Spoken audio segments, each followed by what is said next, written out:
Hello dear student, welcome to my YouTube channel physics for you. इस channel पे मैं आपको 11th और 12th क्लास की फिजिक्स पढ़ाऊंगा। उससे पहले मैं अपना ब्रीफ इंट्रोडक्शन देना चाहता हूँ। मेरा नाम वीरेंद्र कुमार है। मैंने एनआईटी कुरुक्षेत्र से इलेक्ट्रिकल इंजीनियरिंग ब्रांच में मैंने बीटेक करी है। उसके बाद मैंने 1 साल जूनियर मैनेजर वर्क किया है स्टील इंडस्ट्री में, 2 साल एज जेई और सिंस 4 ईयर मैं एसडीओ हूँ इलेक्ट्रिसिटी डिपार्टमेंट में, हरियाणा के अंदर में। मैं आपको ना फिजिक्स पढ़ाने से पहले सबसे पहले बताना चाहता हूँ कि फिजिक्स का हमारी डेली लाइफ में यूज क्या है, हम पढ़ना क्यों चाहिए हमें फिजिक्स। जैसे पहला एग्जांपल मैं लेता हूँ।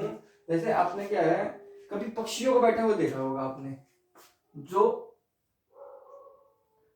ऐसी लाइंस होती है ना एसटी की, आपने बड़ी लाइंस पे भी देखा होगा। आपके घर पे जो पोल्स आ रहे हैं उन पे भी ऐसी 3 फेज वायर होती है, आर फेज, वाई फेज और ब्लू फेज। तो उसमें ना आपने पक्षी को बैठा देखा होगा ऐसे ही। ये ड्राइंग बहुत गंदी है वैसे, थोड़ा सा कॉम्प्रोमाइज कर लेना इस पे, ठीक है। तो पक्षी को बैठे देखा होगा आपने, लेकिन पक्षी को कभी करंट नहीं लगता। आपने कभी सोचा होगा, आपने कभी आपने बैठे देखा हो, दिमाग में आया हो कि इनको करंट नहीं लग रहा। अगर इन केस हम अगर टच कर ले उस वायर को तो हमें बहुत ज्यादा मतलब एक एक्सट्रीम शॉक लगेगा और मे बी हमारी डेथ हो जाएगी। मोस्टली केसेस में डेथ हो जाती है। तो उसका रीजन क्या होता है? उसका रीजन ये होता है कि इंसान के अंदर से करंट फ्लो या किसी ऑब्जेक्ट में से करंट फ्लो तब करता है जब उसमें पोटेंशियल डिफरेंस होता है। अगर किसी एक फेज की वायर है, उसके ऊपर आप खड़े हो जाते हो, आपके बीच में पोटेंशियल डिफरेंस डेवलप नहीं होता, तो आपको कोई शॉक नहीं लगेगा। इसी रूल को फॉलो करके फ्राइडे जो साइंटिस्ट थे उन्होंने क्या करा था, ये चीज को प्रूफ किया था। उन्होंने अपने आप को एक केज के अंदर बंद कर लिया था और उसके बाद उस पर हाई वोल्टेज अप्लाई किया था। तो केज में से इलेक्ट्रिसिटी पास नहीं कर पा रही थी, जिसकी वजह से हमें करंट नहीं लगा। वो इक्विपोटेंशियल सरफेस पे वर्क करता है, ठीक है। अब सेकंड एग्जांपल मैं आपको देना चाहता हूं, जैसे ग्रेविटी का। आज हमारे पास टेक्नोलॉजी है, हम फोन का यूज करके बात करने लग रहे हैं, लेकिन वो फोन किस पे काम करता है? वायरलेस ट्रांसमिशन पे, कोई भी इंफॉर्मेशन के लिए। उसके लिए हमें क्या करना पड़ता है? जब न्यूटन जो साइंटिस्ट थे उन्होंने जब ग्रेविटी की खोज की, उसके बाद हमने पता लगा, उसके बाद और इन्वेंशन हुई ग्रेविटी में कि हमें किसी भी ऑब्जेक्ट को, जैसे सैटेलाइट है, उसको हमें कितनी स्पीड पे हमें अर्थ से अपने को उससे फ्लाई करवाना चाहिए कि वो ऑर्बिट में जाए। क्योंकि एक वेलोसिटी होती है एस्केप वेलोसिटी, अगर उस वेलोसिटी से हम उसको ऑब्जेक्ट को हम अगर वो कर देंगे, रॉकेट में डाल के हम उसको भेज देंगे अगर स्पेस में, तो वो आउट ऑफ मतलब अर्थ के एटमोस्फेयर से बाहर चली जाएगी, वो अर्थ के ऑर्बिट में नहीं जाएगी। तो उसमें भी हमें ग्रेविटी का कॉन्सेप्ट समझ में आना चाहिए। दूसरी एक हमें पता है, नील आर्मस्ट्रांग जब मून पे गए थे तो वो वहां पर ग्रेविटी 1/6 है एज कंपेयर टू अर्थ। तो अगर हम अर्थ पे कोई पर्सन 1 फीट की छलांग लगाता है तो वो मून पे 6 फीट की छलांग लगा सकता है। तो वहां पर जब कोई पर्सन जाता है वो छलांग ज्यादा लेता है, तो हम समझ सकते हैं कि वहां ग्रेविटी कम है। जहां जितनी ग्रेविटी कम होगी वो उतनी ज्यादा छलांग आराम से लगा सकता है। फिर एक एग्जांपल हमारा ये आता है कि जैसे हमने देखा है कि मोस्टली केसेस में अगर अगर फिजिक्स ना हो, फिजिक्स के कारण लेंसेज का आविष्कार ना हुआ, तो आज आधी दुनिया ढंग से देख नहीं सकती थी। मतलब उनको सोच लो एक रंग का वो ब्लाइंड ही हो जाते। क्योंकि कईयों को क्या होता है, दूर की ऑब्जेक्ट नहीं दिखाई देती, किसी को पास की नहीं दिखाई देती। तो हमने क्या करा, जो कन्वेक्स और कनकेव लेंस का इस्तेमाल करके हमने जो स्पेक्स बनाए हैं, उससे हम एक्यूरेटली हर चीज को देख सकते हैं और अपनी लाइफ को एंजॉय कर सकते हैं। फोर्थ वन, आपने कभी देखा होगा, आपने देखा क्या, मोस्टली इंडियन लोग, क्रिकेट बहुत फेमस है। हमने जब क्रिकेट को देखते हैं तो हम कहते हैं कि इस बॉलर ने इन स्विंग कराई, इसने आउट स्विंग कराई। इन स्विंग करवाने और आउट स्विंग कराने के पीछे भी लॉजिक है, जिसे बर्नौलिस थ्योरम एक्सप्लेन करती है फिजिक्स में। होता क्या है उसमें, जब भी हम देखते हैं बॉलर एक सरफेस को, जब कुछ बॉल पुरानी हो जाती है तो वो क्या करता है, एक सरफेस को हमेशा स्पिट करके, थूक लगा के या उसको रब करके पैंट के साथ, उसको बार बार एक साइड को जो होती है शाइन रखता है, उसको बिल्कुल स्लिपरी रखता है, स्मूथ रखता है, जबकि एक साइड उसकी रफ हो जाती है। तो जब बॉलर बॉलिंग कराता है, उसको इन स्विंग करवानी होती है, तो वो क्या करता है, जो शाइन करने वाला पोर्शन होता है उसको अंदर रख लेता है और जो शाइन नहीं करती उसको बाहर रख लेता है। उसकी वजह से होता क्या है, जहां पर शाइन कम करती है उधर से प्रेशर लगता है इनवर्ड की तरफ, जहां पर शाइनिंग ज्यादा है बॉल की, तो उससे क्या बॉल इन स्विंग होती है। अगर वो क्या कर दे, शाइनिंग वाले पार्ट को बाहर रख दे, तो उससे बॉल आउट स्विंग हो जाएगी। तो अगर बॉलर को भले वो कॉन्सेप्ट ना पता हो कि भाई वो स्विंग कैसे करा रहा है, उसके ऊपर क्या थ्योरम काम करती है, लेकिन अगर आपने फिजिक्स पढ़ी है आप इजीली बता सकते हो कि ये बॉलर इन स्विंग करवाने जा रहा है या आउट स्विंग करवाने जा रहा है। उसके बाद मैं एक एग्जांपल मैं आपको बता दूं। हम जैसे कोई वेट को उठाना होता है, हमें अगर हमें कोई वेट 100 किलो का वेट उठाना पड़ जाए तो शायद वो इम्पॉसिबल है अगर हम बेयर हैंड से उस वेट को उठाएं।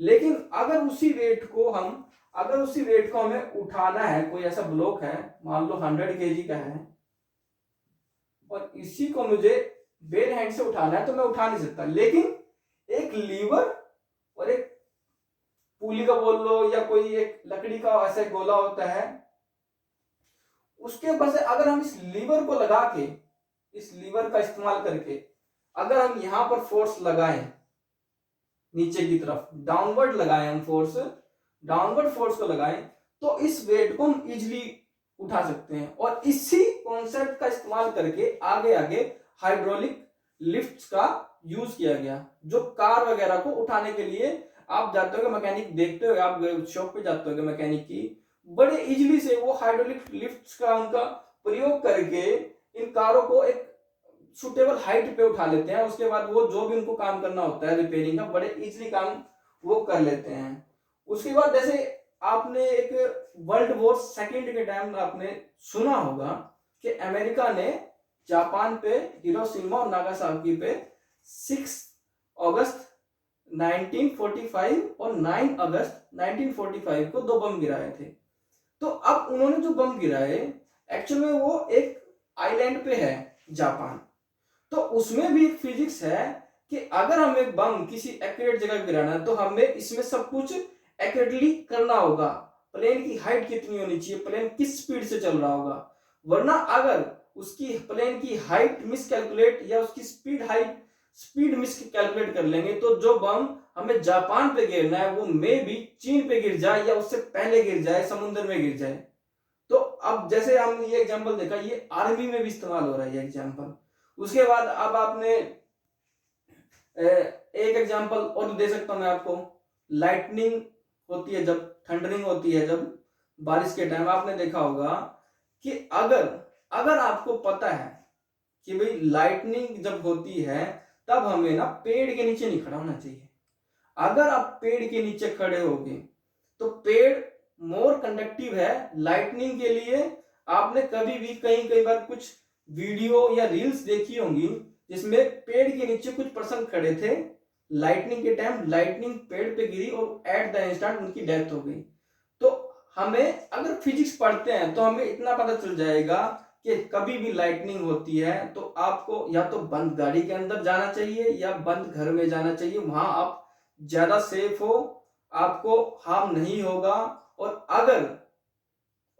अगर आपने ये चीज अवेलेबल नहीं है तो आप पेड़ के कंपैरिजन में एज ओपन ग्राउंड में आप ज्यादा सेफ हो, अगर आपको एक फिजिक्स का कॉन्सेप्ट पता है। दूसरी बात, आपने बिल्डिंग में भी देखा होगा, जो जितनी हाई बिल्डिंग होती हैं, आप बहुत सी बिल्डिंग देखना वहां पर ना एक टावर लगे होते हैं, बिल्कुल पॉइंटिंग होती हैं, बिल्कुल उसमें ना एक सरिये टाइप में ही होता है, पॉइंटिंग होता है, वो बिल्कुल बिल्डिंग के टॉप पे और होता है, मतलब बिल्डिंग की जो मोस्ट टॉप हाइट होती है उससे भी 3-4 फीट ऊपर होता है। वो इसलिए लगाया गया होता है कि जब भी लाइटनिंग बिल्डिंग पे गिरे तो बिल्डिंग को डैमेज ना करे, बिल्डिंग में रहने वाले पर्सन को कोई भी शॉक ना लगे, उनको कोई भी हार्मनेस ना हो, और वो सीधा उस रोड के थ्रू या उस मेटल के थ्रू, वो अर्थ तक ज्वाइंट होता है वो मेटल, सीधा वो लाइटनिंग अर्थ तक ट्रेवल कर जाए और हमारे ह्यूमन और जो भी हमारे जो बिल्डिंग है उसकी सेफ्टी हो सके।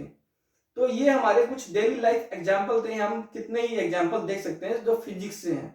तो आप देखोगे हर चीज में फिजिक्स है। तो मैं यही कह रहा हूं कि अगर आप जितना अच्छे से फिजिक्स को पढ़ोगे, जितना अच्छे फिजिक्स को जानोगे, उतने अच्छे से आप लाइफ में किसी भी चीज को समझ सकते हो और आपको हर चीज बहुत इंटरेस्टिंग लगेगी। ऐसे ही मैं इंटरेस्टिंग बनाने की आगे कोशिश करूंगा। मैं अगले लेक्चर में आपको मैं फिजिक्स के स्टार्ट करूंगा मैथमेटिकल टूल से। वो बहुत ही बेसिक है, उस बेसिक से टूल्स को करने के बाद फिर हम अपनी पहली यूनिट की तरफ प्रोसीड करेंगे।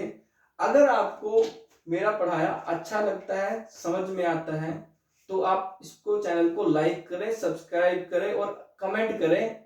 आपके अच्छे कमेंट से मैं मोटिवेट होके और हार्ड वर्क करूंगा और कोशिश करूंगा कि मैं आपको और अच्छे लेक्चर प्रोवाइड कर सकूं। और मैं जो ये आपको पूरा 11th का सिलेबस है, मैं कोशिश करूंगा वो 8 से 9 महीने में खत्म हो जाए विथ बोर्ड और विथ कॉम्पिटिटिव एग्जाम। मेरी कोशिश यही रहेगी। Thank you.